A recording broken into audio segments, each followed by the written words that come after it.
I'm Chris Lee, joined by Blake Lovell at southeastern14.com. Blake, while everyone has their attention on the SEC football title game, which we've done a video about, lots of good basketball action this weekend. Two, maybe three really good games to follow. I mean, really probably more than that, but certainly Gonzaga, Alabama, one that really is going to highlight a lot of people's college basketball weekend. Yeah, I mean, it'll be a bigger test for Alabama than what we've seen thus far. I mean, you kind of look at how their schedule, shakes out, and we've talked about it. They get the Zags and they get Houston and Memphis after that, which the Memphis game doesn't look Ooh. as intimidating as it did before, but we'll talk about them in a second. But yeah, I mean, it's the biggest game of the year for Alabama, and of course they're going to play Gonzaga and Baylor this season, both. Of course, we know kind of how last season played out, and this is the first big test, for them. I mean, when you talk about it, just sort of seeing how this Alabama team can match up with this Gonzaga team, which, as we've seen, is not sort of invincible like the one from last year. So I think that's going to be interesting to see what they're able to do from Alabama's standpoint. We know anytime they can shoot the ball well enough, they're gonna have a chance to beat anybody. So I think it's an interesting matchup. You got to my next point. Can Alabama shoot the ball well enough? The guards on that team, very talented, maybe as good a three-guard tandem as there is in the country. But right now, the three-point shooting for Shackelford, Quinterly, and Davison is kind of been lacking so far. I don't think that's one of those things that's a good thing and a bad thing, right? Alabama's done well without them, and you figure they're going to play better, but you certainly don't want to see them shoot at the level they're shooting right now because they're capable of more. Yeah, I mean, I didn't think this be as good of a three-point shooting team as last season, just because you take John Petty off there, and you've got some of these other guys. For example, like an Alex Reese or someone like that could step out and hit a three. And I just felt like overall probably a better shooting team last year than they're going to have this year. But still, it's not to say this is going to be a bad one, because like we talked about in the previous video, I mean, this is the same team that just came out and hit 16 threes, against Miami. So they may be a little more streaky than they've been. That may be the best way to put it. And going up against Gonzaga, that's going to really, I think, be put to the test, just given the size and everything that you're going to have on a team like that. So that is the thing. I mean, they've got to make shots, I think, to win a game like this. And you look at it from that standpoint, Alabama's still, not a great free throw shooting team, Yeah. and that is something that would concern me a little bit, in a close game like this, because they're just not making shots from the line. I think they're 319th nationally, shooting 64%. That's not going to get it done in some of these close games. So I think, we look back at the Iona game that they lost. That's where I think this game, if it is close and, you've got to make those shots, they're going to have to make free throws, because this is one of those games that they're going to need every point they can get, I think. Yeah, you mentioned the inside matchup. The Zags have size, and it probably got the better of the two marquee freshmen. Alabama, of course, has Charles Bediako, who's shown some things. How do you think that shapes up in the paint between those two teams?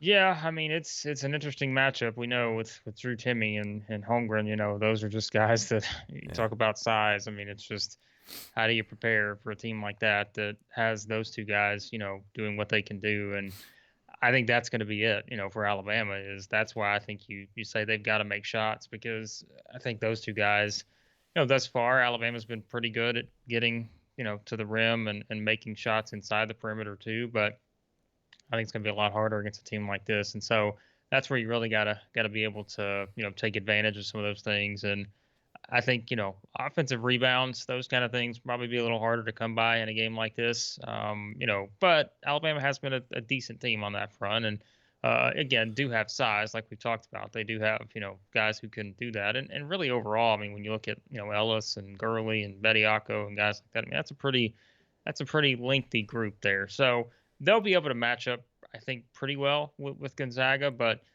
again, it's going to be a much more challenging front, I think, than they've seen this season. You and I talked off podcast. We want to try to give listeners a good gut feel of where we are, which is hard to do this time of the year. And so we're going to be cautious in doing that. But the line, if you look at Ken Palm, is going to be the Zags minus about 9. That game is going to be at Climate Pledge Arena.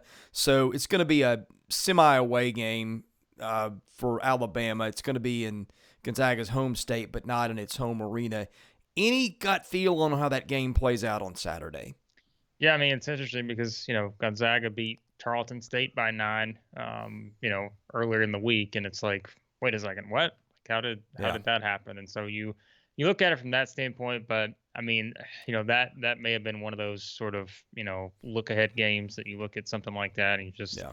you're trying to just squeak out everything you can to try to just get that game over with. But I think that sounds about right to me. I mean, I think obviously, I mean, Gonzaga is going to be favored to win this game, and I think they probably should. But that's what we say. The unknown aspect that I think makes it hard to ever predict an Alabama game is really two things. It's if they get to making shots from three, they can beat anyone by 10 plus points.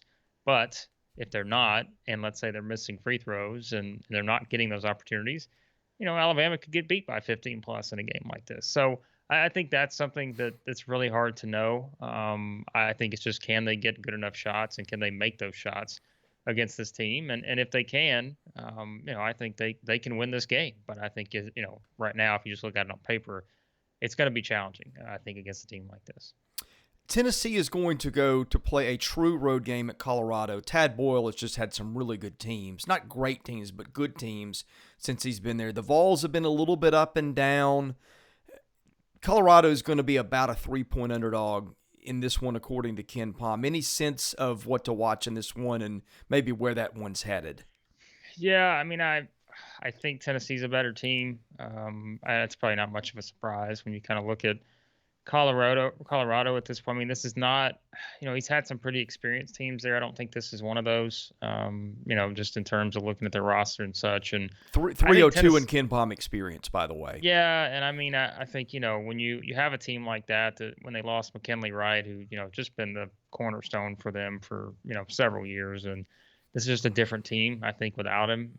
And I think Tennessee will make it a little bit difficult on them, defensively. And I sense that this is a game that Tennessee should win, but we said that about Florida at Oklahoma, right? And I think it's one of those kind of scenarios where it's really your first true test on the road this season, and all bets are off at that point. So I think Tennessee's a better team. I think that size-wise, Colorado's a bigger team, but I think that Tennessee should win this game, and I'd be a little bit disappointed if they didn't. I just think they're better overall. Okay, if we had done a video earlier in the week, we would not have even discussed Memphis and Georgia. Yet Georgia wins a home game over Memphis in the final minute. Boy, I don't even know how to process that one. Yeah. And now Memphis has got Ole Miss on Saturday. Memphis will be about a 2-point favorite, according to Ken Pom. What do we think here? I've got no confidence in Memphis right now. Again, that's not many points. I think Ole Miss can absolutely win this game. Like you said, maybe the Georgia loss I don't think it's a good thing at all for Memphis because Georgia's just not a good team. And how they lost that game, I have no idea. I know how they did because they're not a good offensive team at all. So I don't know what they do on offense, but it's something that I think Kermit Davis will take advantage of, knowing that they really don't have any sort of seemingly consistent approach on offense whatsoever. So I think Ole Miss, they can win this game. And you had to ask me right now, maybe it's one of those where Memphis loses a game like Georgia and then they just get completely focused and go in the opposite direction.